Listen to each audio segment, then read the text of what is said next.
Hello friends, SRC learning में आपका स्वागत है। मेरा नाम है सुमित बजाज और आज हम लोग एल्गोरिथम्स के बारे में पढ़ेंगे। एल्गोरिथम किसी भी प्रोग्रामिंग लैंग्वेज के लिए एक जनरल कॉन्सेप्ट है। एल्गोरिथम का एक पूरा कोर्स भी है, इंट्रोडक्शन टू एल्गोरिथम और डिज़ाइन एनालिसिस ऑफ एल्गोरिथम, जो बीटेक के स्टूडेंट्स को हम लोग करवाते हैं। बट यहाँ पे जो आज मैं एल्गोरिथम के कॉन्सेप्ट को आपको करा रहा हूँ, that is the general concept of algorithm के स्टूडेंट जब कोई प्रोग्राम बनाता है और जब वो एल्गोरिथम बनाता है तो उसके दिमाग में ये कन्फ्यूजन रहती है कि प्रोग्राम और एल्गोरिथम में क्या डिफरेंस है। तो आज हम वही कन्फ्यूजन दूर करेंगे कि प्रोग्राम को एल्गोरिथम से कैसे हम डिफरेंशिएट कर सकते हैं। अगर आप कोई एक लैंग्वेज पढ़ रहे हैं, ठीक है, जैसे मान लीजिए आप एक सी लैंग्वेज पढ़ रहे हैं, तो उस लैंग्वेज को पढ़ते हुए आप उसके सिंटैक्स, उसकी पूरी प्रक्रिया, प्रोसीजर, इसको अच्छे से अंडरस्टैंड करते हैं और एक बेहतर प्रोग्राम बनाते हैं। लेकिन वहीं अगर आपको बोल दिया जाए उसका एल्गोरिथम बनाना है तो आपको समझ में नहीं आता कि इसका एल्गोरिथम कैसे बनाया जाएगा। जबकि आइडियली अगर हम इसका बेसिक कॉन्सेप्ट देखें तो प्रोग्राम से एल्गोरिथम नहीं बनाया जाता, एल्गोरिथम से प्रोग्राम बनाया जाता है। पर चूंकि जो जब कोई लैंग्वेज करवाते हैं, जैसे सी लैंग्वेज कर रहे हैं, सी प्लस प्लस कर रहे हैं, जावा कर रहे हैं या कोई और लैंग्वेज कर रहे हैं, तो टीचर का और स्टूडेंट का फोकस ज़्यादातर होता है कि किसी तरीके से हम लैंग्वेज के सिंटेक्स, उसकी कमांड्स, उसके प्रोसीजर्स, उसके फंक्शंस को जल्दी से जल्दी हम लोग कवर करें और उन वेरिएबल्स, उन फंक्शंस, उनके फीचर्स, उसके सिंटेक्स को जल्दी अडॉप्ट करें। एल्गोरिथम पे हम कॉन्सेंट्रेट नहीं करते। तो एल्गोरिथम होता क्या है इसको समझते हैं और उसके बाद से आप किसी भी, जो मैं अभी आपको बता रहा हूँ, किसी भी प्रोग्राम का आप अगर कोई भी आपको एक क्वेश्चन दे दिया जाए, उसका आप प्रोग्राम भी डिज़ाइन कर सकते हैं, एल्गोरिथम भी डिज़ाइन कर सकते हैं। ठीक है, तो चलिए समझते हैं एल्गोरिथम क्या होता है। देखिए, एल्गोरिथम किसी भी प्रॉब्लम को स्टेप बाय स्टेप सॉल्व करने की प्रक्रिया है। कोई भी, जैसे हमने दो नंबर्स को ऐड करना है तो आप किसी भी लैंग्वेज का यूज़ करके दो नंबर्स को ऐड कर सकते हैं, चाहे आप सी में, सी प्लस प्लस, जावा एक्सेट्रा, सभी में दो नंबर्स को ऐड आप इजीली कर सकते हैं। अब इसका अगर हमें एल्गोरिथम बनाना हो तब हम क्या करेंगे? ठीक है, तो देखिए, एल्गोरिथम और प्रोग्राम में कुछ डिफरेंसेस है जिनको हम अभी समझते हैं। जो हमारा प्रोग्राम होता है वो एक इम्प्लीमेंटेशन मेथड है कि उसको हम एग्जीक्यूट कर सकते हैं। एल्गोरिथम कोई एग्जीक्यूटेबल इवेंट नहीं है, इट्स नॉट रनेबल इवेंट। ठीक है, इसको हम डिज़ाइन करते हैं। Algorithm is meant for design. हम एल्गोरिथम को जब डिज़ाइन करते हैं तो हम ये नहीं सोचते कि किस लैंग्वेज के लिए बनाया जा रहा है। एक जेनरिक कॉन्सेप्ट है ये, जो सिंपल प्लेन इंग्लिश का उपयोग करके हम कर सकते हैं। तो पहले मैं इसके कॉन्सेप्ट्स को आपको थोड़ा सा बता दूं, फिर हम इसका एक दो एल्गोरिथम की टाइप और उसको बना के भी डिज़ाइन भी करके देखेंगे। तो जैसे भी बताया कि किसी भी प्रॉब्लम को स्टेप बाय स्टेप सॉल्व करने की प्रक्रिया को हम एल्गोरिथम बोलते हैं। ये mainly design part of a program होता है, एक्चुअल प्रोग्राम नहीं है, इट्स नॉट रनेबल इवेंट। ये कोई प्रोग्राम नहीं है, उसका ये डिज़ाइन पार्ट है और ये डिज़ाइन के अप्रूवल के बाद ही उसकी कोडिंग होती है और कोडिंग के बाद फिर वो एक प्रोग्राम के रूप में तब्दील होता है। ठीक है, एल्गोरिथम क्योंकि पेपर वर्क है तो इसमें जनरली कोई आपको हार्डवेयर और ऑपरेटिंग सिस्टम की रिक्वायरमेंट नहीं रहती है। Algorithm can be build for any language. कोई लैंग्वेज डिपेंडेंट नहीं है कि सी लैंग्वेज के लिए तो एल्गोरिथम बनेगा लेकिन जावा के लिए नहीं बनेगा, ऐसा नहीं है। हर एक लैंग्वेज के लिए एल्गोरिथम बनाया जा सकता है। पर्सन जो एल्गोरिथम बना रहा है उसको डोमेन नॉलेज होनी चाहिए कि वो किस चीज़ की एल्गोरिथम बना रहा है। जैसे मान लीजिए आप किसी एयरलाइंस के लिए बना रहे हैं तो आपको एयरलाइंस की प्रॉपर नॉलेज होनी चाहिए कि how the airline system work. अगर आप किसी बैंक के लिए सॉफ्टवेयर बना रहे हैं और आपको उसके लिए एल्गोरिथम बनाना है, पहले प्रोग्रामिंग बाद में करेंगे, तो उसकी जो डिज़ाइन पार्ट होगा तो उसमें आपको बैंकिंग ट्रांजैक्शन और बैंकिंग प्रोसेसिंग सिस्टम के बारे में प्रॉपर मालूम होना चाहिए कि हाउ इट वर्क्स, ताकि आप उसको जब अलग अलग एल्गोरिथम्स उसके अलग अलग फंक्शनैलिटीज़ के हिसाब से बनाएं तो आप सभी चीज़ों को इंक्लूड करें। जैसे बताया कि कोई रनेबल इवेंट नहीं है, ये it's not an runnable event, तो इसको हम रन नहीं करवाएंगे, it's only A paper work. ये प्रोग्रामर के जो माइंड होता है उसको ये ओपन कर देता है कि उसको एक दिशा निर्देश, इंस्ट्रक्शन, डायरेक्शन मिल जाती है एल्गोरिथम से कि अच्छा मुझे ये प्रोग्राम बनाना है, ये कोडिंग करनी है, ठीक है। सिंटेक्स कोई फॉलो नहीं होता एल्गोरिथम के अंदर। जैसे किसी लैंग्वेज में अगर आप सी में बना रहे हैं, अगर आप पाइथन में बना रहे हैं तो दोनों के सिंटेक्स अलग अलग है। अगर आप जावा में बना रहे हैं तो सिंटेक्स अलग है। अगर आप डॉट में बना रहे हैं, सी शार्प में बना रहे हैं तो सिंटेक्स हल्का सा और अलग है। तो जो सिंटेक्स अलग अलग लैंग्वेजेस के ऊपर डिपेंडेंट होते हैं, मतलब जैसे हर लैंग्वेज का लगभग सिंटेक्स अलग अलग हो सकता है, लेकिन एल्गोरिथम क्योंकि किसी लैंग्वेज डिपेंडेंट नहीं होता इसलिए इसका कोई सिंटेक्स, अपना कोई सिंटेक्स एज सच नहीं होता, ठीक है। तो अब हम देखते हैं बेसिकली फिर एल्गोरिथम हम बनाते कैसे हैं, ठीक है।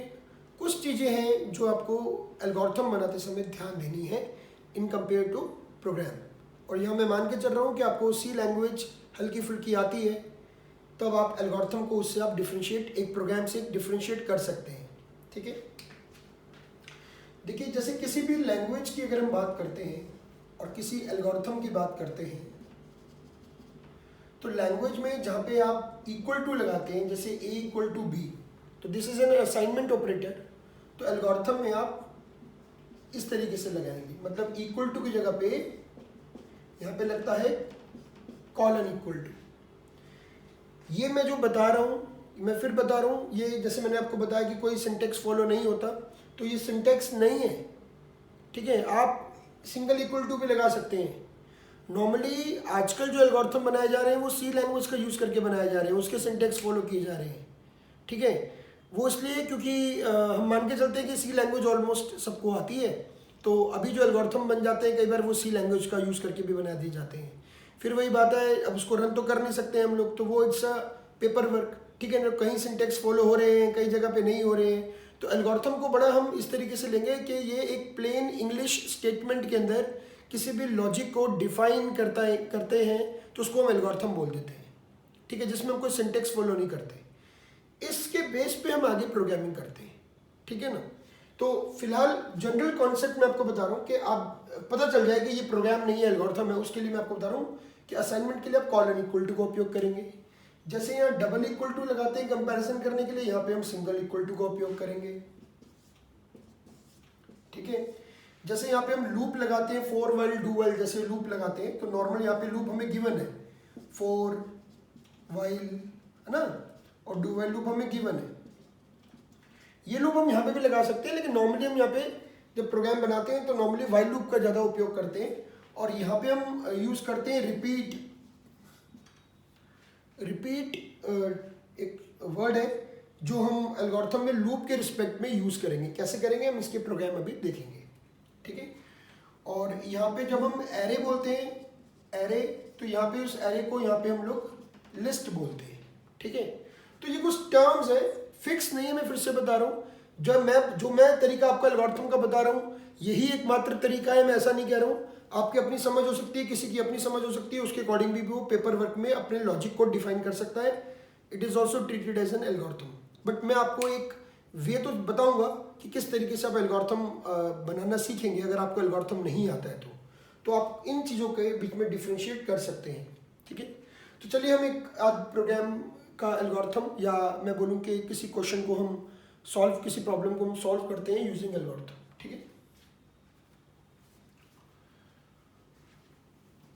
अब जैसे मान लीजिए कि मुझे दो नंबर्स को ऐड करना है, उसका एल्गोरिथम बनाना है। दो नंबर्स को ऐड करने का एल्गोरिथम, तो design an algorithm for addition of two numbers.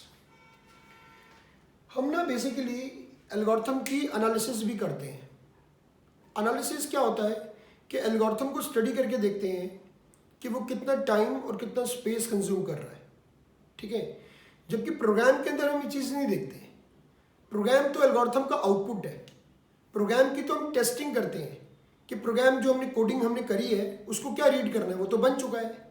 अब उसको एग्जीक्यूशन करना है, तो एग्जीक्यूशन के समय भी हम देखते हैं उसकी टेस्टिंग करते हैं कि कोई डिबगिंग करने के लिए कोई एरर तो नहीं है, लेकिन एल्गोरिथम की कभी डिबगिंग नहीं होती क्योंकि अगेन एल्गोरिथम कोई रनेबल इवेंट नहीं है। तो इसमें एक पॉइंट और ऐड कर सकते हैं,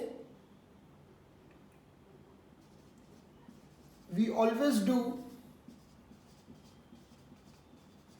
एनालिसिस ऑफ एन एल्गोरिथम। अब जब बात करते हैं हम एनालिसिस की, तो एनालिसिस में हम देखते हैं कॉम्प्लेक्सिटी डेरिवेशन, कॉम्प्लेक्सिटी देखते हैं टाइम एंड स्पेस की रिस्पेक्ट में। तो इसको अभी हम नहीं पढ़ रहे क्योंकि मैं एल्गोरिथम आपको जनरल वे बता रहा हूँ। ये टाइम एंड स्पेस के रिस्पेक्ट में कॉम्प्लेक्सिटी मैं इसलिए बता रहा हूँ क्योंकि मैं एक एनालिसिस ऑफ एल्गोरिथम वाला सब्जेक्ट भी कराता हूँ, तो उसमें हम एल्गोरिथम को बेसिकली एनालाइज करते हैं। तो उसकी टाइम, कितना टाइम लेगा वो, सीपीयू का कितना टाइम कंज्यूम कर रहा है और रैम में कितनी स्पेस कंज्यूम कर रहा है, इसको भी हम कैलकुलेट करते हैं। और जो एल्गोरिथम जितना कम टाइम और स्पेस कंज्यूम कर रहा है वो ज़्यादा बेटर होगा, वो ज़्यादा ऑप्टिमाइज होगा बजाय उसके कि जो टाइम एंड स्पेस को ज़्यादा कंज्यूम कर रहा है। ठीक है, तो खैर वो तो बात का विषय है। पहले हम देख लेते हैं एल्गोरिथम बनाया कैसे जाता है। जैसे इसका है तो हमने यहाँ पे लिखा स्टेप नंबर 1, सेट एन, या अगर आप कोई वेरिएबल लेते हो A equal to 0, B equal to 0। Step 2 यहाँ पे सी भी ले सकते हैं। इनपुट करवाने के लिए आप यहाँ पे ले लेंगे रीड ए कॉमा बी। अब देखिए यहाँ पे हमने कोई मैसेज नहीं दिया है कि एंटर 2 नंबर्स, फिर ए की वैल्यू फिर बी की वैल्यू इनपुट होगी। कर सकते हैं, मैसेज दे सकते हैं, मैंने डायरेक्ट लिख दिया है। ठीक है, keep it simple. Step 3, calculate c equals to a plus b. Step 4, print करने के लिए नॉर्मल प्रिंट सी। और स्टेप 5 आप इसको एंड कर सकते हैं, स्टॉप कर सकते हैं, और अगर कोई फंक्शन है तो आप रिटर्न भी लिख सकते हैं। तो ये 4-5 लाइंस में हमने ही ये एक एल्गोरिथम बना दिया। इससे आपको आइडिया लग जाएगा कि ये एक्चुअली में किस चीज़ का प्रोसेस है। और अगर इसको आपने जावा में बनाना है तो आप समझ जाओगे कि पहले वेरिएबल इनिशियलाइज करना है, फिर मुझे इनपुट करना है, फिर मुझे प्रोसेस करना है, फिर मुझे आउटपुट करना है। अगर आपको सी में बनाना है, अगर आपको पाइथन में बनाना है, अगर आपको C++ में बनाना है या एनी अदर लैंग्वेज में बनाना है, तो आप इस पूरे कॉन्सेप्ट को उस लैंग्वेज के अंदर उतार सकते हैं जो लैंग्वेज आपको अच्छे से आती है। एल्गोरिथम अगर आपको मिल जाए तो उसका आप प्रोग्राम इजीली बिल्डअप कर सकते हैं। ठीक है, आपको एक डायरेक्शन मिल जाती है और आपको समझ में आ जाती है, अच्छा मुझे पहले वेरिएबल डिक्लेयर करना है, फिर इनपुट करना है, फिर प्रोसेस करना है, देन आउटपुट करना है। Variable input, variable declaration, input, process, output, वीपो। ठीक है, तो एक सिद्धांत भी मैं स्टूडेंट्स को पढ़ाता हूँ वीपो का। किसी भी प्रोग्रामिंग को करने के लिए ये सिद्धांत बड़ा इंपॉर्टेंट है VIPO का, कि सबसे पहले वेरिएबल डिक्लेयर करें, फिर इनपुट करें, देन प्रोसेस करें और उसके बाद आउटपुट करें। कभी भी किसी स्टूडेंट को नया प्रोग्राम बनाने के लिए दिया जाता है during the course of language, तो वो ब्लैंक हो जाता है। तो ब्लैंक ना हो तो उसके लिए ये एक सिद्धांत बताया जाता है, एक रूल बताया जाता है कि सबसे पहले वेरिएबल तो डिक्लेयर करें, फिर उसको इनपुट करें, फिर प्रोसेस करें, देन आउटपुट करें। ठीक है, तो उसी तरीके से हमने यहाँ पर भी एक एल्गोरिथम बनाया है। अगर मान लीजिए मुझे 2 नंबर में से देखना है बड़ा कौन सा और इसका एल्गोरिथम चाहिए, तो क्या करेंगे, इसमें चेंज करते हैं, for find greatest of 2 numbers. तो हमने 2 नंबर इनपुट करवा लिए। 2 नंबर इनपुट करवाने के बाद यहाँ पे हम क्या करेंगे, यहाँ पे हम इफ लगाएंगे, if a greater than b then print a is greatest, else print b is greatest, end if, again step 4, end stop, जो आप देना चाहें दे सकते हैं। तो अब देखिए यहाँ पे हमने क्या लगाया है, इफ के आगे जैसे ब्रैकेट लगता है या सेमीकोलन वगैरह लगते हैं, तो हम कुछ भी फॉलो नहीं कर रहे हैं यहाँ पे। If a greater than b then print a is greatest, otherwise print b is greatest. और इफ को बंद करने के लिए एंड इफ, कोई आवश्यक नहीं एंड इफ लगाएं। अगर आप एंड इफ नहीं लगाएंगे तो क्या रन नहीं होगा, फिर वही बात, रनेबल इवेंट तो है नहीं है।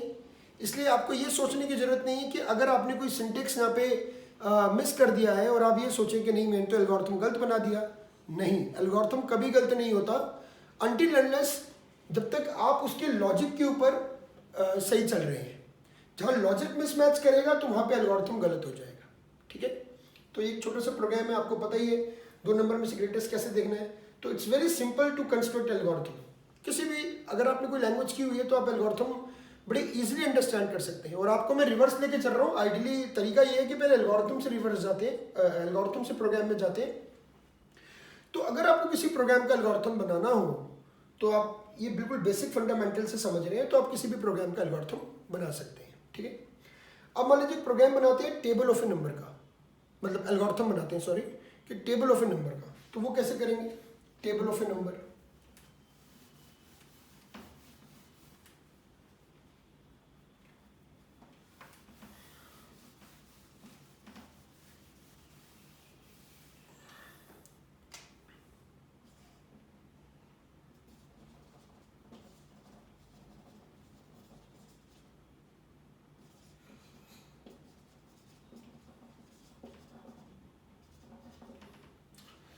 तो step number 1, set n equal to 0, i equal to 0, t equal to 0, जिसका table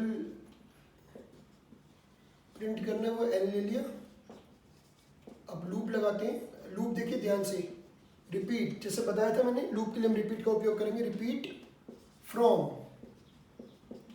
step number 3 to step number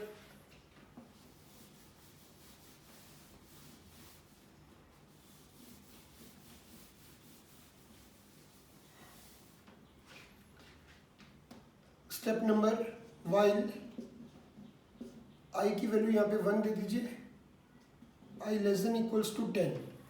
अब ये मैंने ब्लैंक छोड़ा है क्योंकि अभी मुझे नहीं मालूम कि मुझे कहाँ तक रिपीट करना है। तो अभी मैं कोडिंग करूँ, अभी मैं इसकी एल्गोरिथम लिखूंगा, तब मैं यहाँ पे स्टेप नंबर लिख दूंगा। Step number 4,